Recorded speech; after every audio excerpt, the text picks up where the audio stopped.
എന്നെക്കാളും സാധ്യതയുള്ള സ്ഥാനാർത്ഥികൾ ഉണ്ടാവും. പക്ഷേ പാർട്ടി എന്നെ തീരുമാനിച്ചു.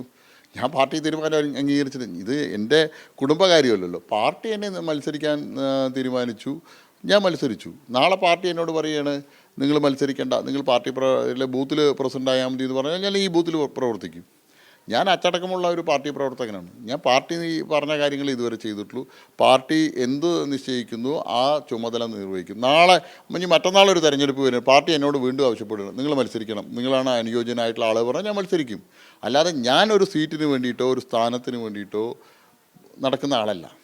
ഞാൻ എൻ്റെ ഞാൻ RSSൻ്റെ ശാഖയിലൂടെ വന്നതാണ്. എൻ്റെ വീട് നിൽക്കുന്ന ഈ പ്രദേശത്ത് 84 മുതൽ ശാഖയിൽ പോകുന്ന ആളാണ്.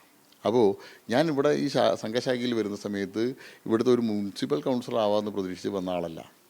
ഇന്ന് ഞാൻ 4 ടേം മുനിസിപ്പൽ കൗൺസിലറായിട്ടുണ്ട്, വൈസ് ചെയർമാനായിട്ടുണ്ട്, പാർട്ടിയുടെ ഇന്ന് സംസ്ഥാന ജനറൽ സെക്രട്ടറി വരെ ആയിട്ടുണ്ടെങ്കിൽ അത് എൻ്റെ സംഘടന അംഗീകാരമാണ്.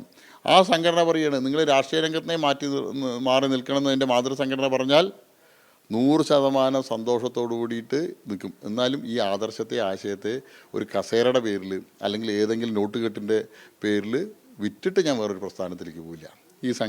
മരിക്കുന്നത് വരെ കാവി പുതച്ചിട്ടേ മരിക്കുള്ളൂ.